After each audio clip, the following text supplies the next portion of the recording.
Hello friends, आज मैं आप लोगों के लिए जो रेलवे ग्रुप डी में लगातार एनटीपीसी के क्वेश्चन पूछे जा रहे हैं और जहां से पूछ रहा है रेलवे वहीं के सारे क्वेश्चन का वीडियो लेकर आया हूं। और ये वीडियो बहुत शॉर्ट होंगे और इसका पीडीएफ आप लोग को मेरे टेलीग्राम ग्रुप पर मिल जाएगा, जिसका लिंक आपको वीडियो के डिस्क्रिप्शन में दिया हुआ है। तो आप लोग क्या करिएगा, वीडियो बहुत छोटा है, 10 मिनट का बनेगा मैक्सिमम। आप लोग ज़्यादा से ज़्यादा बार इसको देखिएगा और केवल रटने की कोशिश करिएगा बस, ठीक है। तो चलिए शुरू करते हैं। अपना पहला टॉपिक है रासायनिक अभिक्रियाएं एवं समीकरण। इस टॉपिक से 1 से 2 क्वेश्चन ज़रूर पूछे जा रहे हैं और एनसीईआरटी से ही उठा रहा है क्वेश्चन। और ये मैं आप लोगों के लिए एनसीईआरटी चैप्टर का ही लेकर आया हूँ। तो चलिए शुरू करते हैं अपने पहले क्वेश्चन से। तो आज का जो पहला क्वेश्चन है, सेम टू सेम क्वेश्चन, ऐसे क्वेश्चन पूछे जा रहे हैं, ठीक है। तो पहला क्वेश्चन है, निम्नलिखित में से कौन सा एक भौतिक परिवर्तन नहीं है। 4 ऑप्शन आप लोग को दिए गए हैं, चारों ऑप्शन आप लोग पढ़िए, मैं आप लोगों को केवल उत्तर बताऊंगा, ठीक है। तो इसका जो सही जवाब हो जाएगा, निम्नलिखित में से कौन सा एक भौतिक परिवर्तन नहीं है, तो ऑप्शन डी इसका सही जवाब हो जाएगा। द्रवित पेट्रोलियम गैस का दहन जो होता है हमारा भौतिक परिवर्तन नहीं होता है। बाकी जो जल के क्वथनांक पर जलवाष्प बनना, ये हमारा रासायनिक परिवर्तन है, भौतिक परिवर्तन है। बर्फ़ के गलन पर जल का बनना और जल से लवण का विलय होना, ये सब हमारे भौतिक परिवर्तन हैं। और द्रवित पेट्रोलियम गैस का दहन, ये हमारा भौतिक परिवर्तन नहीं है, ठीक है। चलते हैं अगले क्वेश्चन की ओर। अगला क्वेश्चन देखिए, रेलवे में ऐसे ही क्वेश्चन पूछ रहा है, ऑप्शन दे के 1-2 सही हैं, 2-3 सही हैं, ऐसे ऐसे करके क्वेश्चन बहुत पूछ रहा है और सेम टू सेम ऐसे ही क्वेश्चन पूछ ही रहा है। तो अगला क्वेश्चन है, निम्नलिखित अभिक्रिया एक उदाहरण है। जो अभिक्रिया आपको दी गई है ये किसका उदाहरण है। ऑप्शन इसमें मतलब इसमें जो पहला कथन है, प्रतिस्थापन अभिक्रिया का है, संयोजन अभिक्रिया का है, अपचयन उपचयन रेडॉक्स अभिक्रिया का है। ऑप्शन 4 जो है उदासीनीकरण अभिक्रिया है। तो इसका जो सही जवाब हो जाएगा ऑप्शन सी, पहला और तीसरा इसका सही जवाब हो। पहला तीसरा बोले तो ये एक प्रतिस्थापन अभिक्रिया है और तीसरा क्या है, अपचयन एवं उपचयन रेडॉक्स अभिक्रिया है, ठीक है। ओके फ्रेंड, देखिए, अगर आप लोगों को जो करंट अफेयर ग्रुप डी में पूछे जा रहे हैं, स्पीडी से ही पूछे जा रहे हैं। अगर आप लोग को स्पीडी के करंट अफेयर की वीडियो चाहिए तो आप लोग कमेंट करके बता सकते हैं, मैं इस पर भी छोटे छोटे वीडियो बना दूंगा, जिसको आप बस 5 मिनट 10 मिनट में देख के रिवीजन कर सकते हैं, ठीक है। तो चलिए चलते हैं अगले क्वेश्चन की ओर। तो अगला प्रश्न है, दी हुई अभिक्रिया के लिए निम्नलिखित में से कौन सा कथन सत्य होगा। देख लीजिए, आपको बस 4-5 अभिक्रिया हैं, वही पढ़नी है, बस इसी में से पूछ ही रहा है, तो ठीक है। तो अभिक्रिया आप लोग देख रहे हैं सामने, इसमें से आपको बताना है कि कौन सा सही होगा। पहला है कथन क्या कह रहा है, आयरन धातु ऑक्सीकृत हो रही है।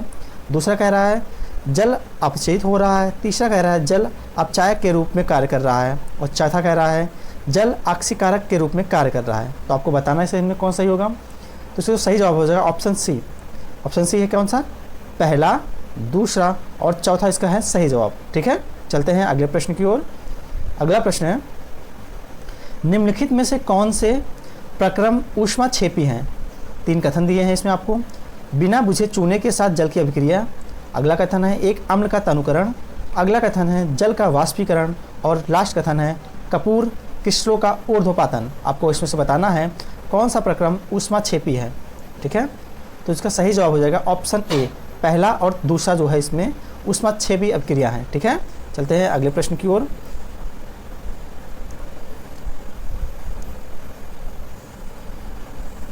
देखिए ये क्वेश्चन देख लीजिए, ये रिएक्शन का ही है, ये डायरेक्ट आपसे पूछ सकता है। क्वेश्चन आप लोग पढ़िए, 25 ml जलयुक्त ABC के रूप में चिन्हित 3 बीकर लिए गए हैं। ये क्या ग्लास पे है, देखिए ये इंपॉर्टेंट नहीं है। अगला चलते हैं हम लोग जी देखिए, ठीक है। अगला प्रश्न है, अम्लीय परमैंगनेट विलयन युक्त एक बीकर में फेरस सल्फेट का तनु विलयन धीरे धीरे मिलाया गया। हल्के जामुनी रंग का विलयन क्षीण हो गया तथा अंततः रंग विलुप्त हो जाता है। निम्न में से कौन सी व्याख्या उपरोक्त प्रक्षेपण के लिए सही है, ठीक है। तो जो इसका सही जवाब हो जाएगा ऑप्शन ए, KMnO4 का एक ऑक्सीकरण है या FeSO4 को ऑक्सीकृत करता है, ठीक है। चलते हैं अगले प्रश्न की ओर। अगला प्रश्न दिया है, निम्नलिखित में से कौन सी द्विविस्थापन अभिक्रिया है। 4 कथन आप लोग को दिए गए हैं, तो आप लोग कथन आप लोग पढ़िए अपने से। तो इसका जो सही जवाब हो जाएगा ऑप्शन बी इसका सही जवाब हो जाएगा। केवल जो इसमें सेकंड वाला है ये हमारा सही हो जाएगा, ठीक है। Na2SO4 प्लस BaCl2 का जो इसका बनेगा ये हमारा द्विविस्थापन अभिक्रिया है, ठीक है। चलते हैं अगले प्रश्न की ओर। अगला प्रश्न है, सूर्य के प्रकाश की उपस्थिति में सिल्वर क्लोराइड के उद्भाषण पर स्लेटी क्यों हो जाता है?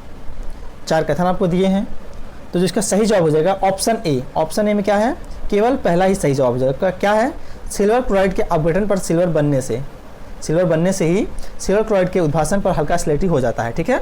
चलते हैं अगले क्वेश्चन की ओर। अगला प्रश्न है, ठोस कैल्शियम ऑक्साइड जल के साथ तीव्रता से अभिक्रिया कर कैल्शियम हाइड्रोक्साइड बनाता है तथा साथ में ऊष्मा उत्पन्न होती है। इस प्रक्रिया को चूने का बुझना कहते हैं। कैल्शियम हाइड्रोक्साइड जल में घुलकर इसका विलयन बनाता है, जिसे चूने का पानी कहते हैं। निम्नलिखित में से कौन से कथन चूने को बुझने तथा इसके विलयन बनाने के लिए सत्य हैं? तो 4 कथन आपको दिए हैं, ठीक है। तो इसका सही जवाब हो जाएगा ऑप्शन बी। बी में क्या है, दूसरा और तीसरा कथन इसका सही हो जाएगा। दूसरा कथन क्या कहता है, यह एक ऊष्माक्षेपी अभिक्रिया है, और तीसरा कह रहा है परिणामी विलियम की pH 7 से अधिक होगा, ठीक है। चलते हैं अगले क्वेश्चन की ओर। अगला क्वेश्चन है, बेरियम क्लोराइड अमोनियम सल्फेट के साथ अभिक्रिया पर बेरियम सल्फेट तथा अमोनियम क्लोराइड देता है। निम्नलिखित में से कौन अभिक्रिया के प्रकार को सही प्रदर्शित करता है? 4 कथन दिए हैं, आपको बताना है। तो इसका जो सही जवाब हो जाएगा ऑप्शन डी। ऑप्शन डी अर्थात दूसरा और चौथा इसका कथन सही हो जाएगा। क्या है दूसरा? अवक्षेपण अभिक्रिया होगी ये, और द्विविस्थापन अभिक्रिया होगी, ठीक है। चलते हैं अगले प्रश्न की ओर। इसमें टोटल 18 प्रश्न है, ठीक है।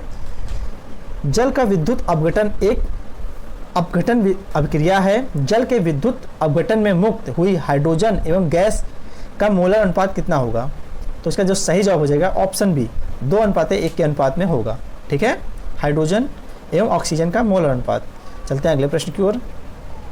अगला प्रश्न है, निम्नलिखित में से कौन से ऊष्माशोषी प्रक्रम में से हैं? 4 कथन आपको दिए गए हैं, तो इसका जो सही जवाब हो जाएगा ऑप्शन डी। ऑप्शन डी क्या कह रहा है, दूसरा और चौथा। दूसरा क्या कह रहा है, शुष्क बर्फ का ऊर्ध्वपातन, और चौथा क्या कह रहा है, जल का वाष्पीकरण। ये ऊष्माशोषी परिक्रम है, ठीक है। चलते हैं अगले प्रश्न की ओर। अगला प्रश्न है 13वां, जलीय पोटेशियम आयोडाइड तथा जलीय लेड नाइट्रेट के माध्यम द्विविस्थापन अभिक्रिया में लेड आयोडाइड का पीला अवक्षेप बनता है। इस प्रक्रिया को करते समय यदि लेड नाइट्रेट उपलब्ध ना हो तो निम्नलिखित में से किस लेड नाइट्रेट के साथ स्थान पर प्रयुक्त किया जाता है, किसे? ठीक है, तो इसका सही जवाब हो जाएगा ऑप्शन बी, लेड एसीटेट को प्रयोग किया जाता है, ठीक है। चलते हैं अगले प्रश्न की ओर। आप लोग सीधे सीधे इस प्रश्न को देख लीजिएगा, ठीक है। अगला प्रश्न है, तेल के नमूने को लंबे समय तक ताज़ा बनाए रखने के लिए निम्नलिखित में से कौन सी गैस प्रयोग की जाती है? तो इसका जो सही जवाब हो जाएगा ऑप्शन डी। ऑप्शन डी कौन सा? हीलियम और नाइट्रोजन गैस का प्रयोग करते हैं तेल के नमूने को लंबे समय तक ताज़ा बनाए रखने के लिए, ठीक है। चलते हैं अगले प्रश्न की ओर। अगला आप लोग को एक अभिक्रिया दिया है, प्रयोगशाला में ऑक्सीजन गैस बनाने के लिए निम्नलिखित अभिक्रिया प्रयुक्त की जाती है।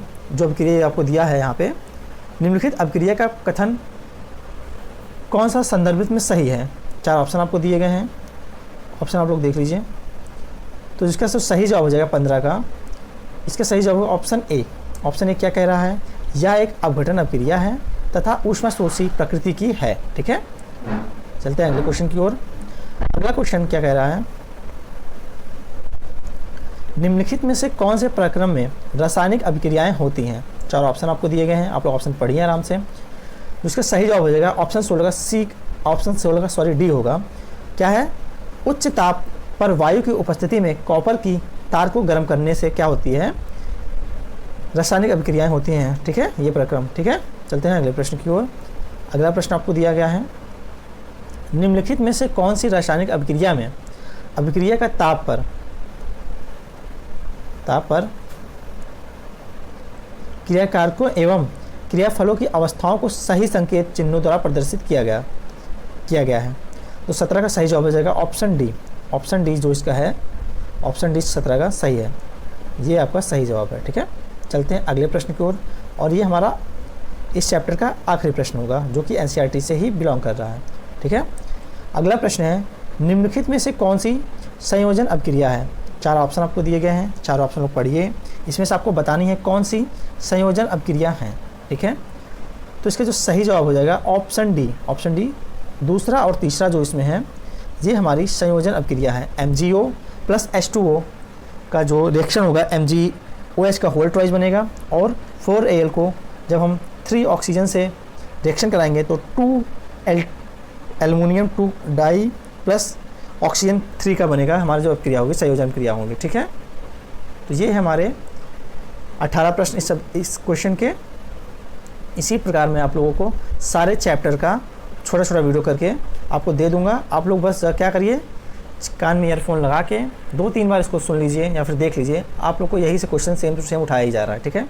वीडियो आप लोग कैसा लगा आप लोग कमेंट करके बता सकते हैं। धन्यवाद।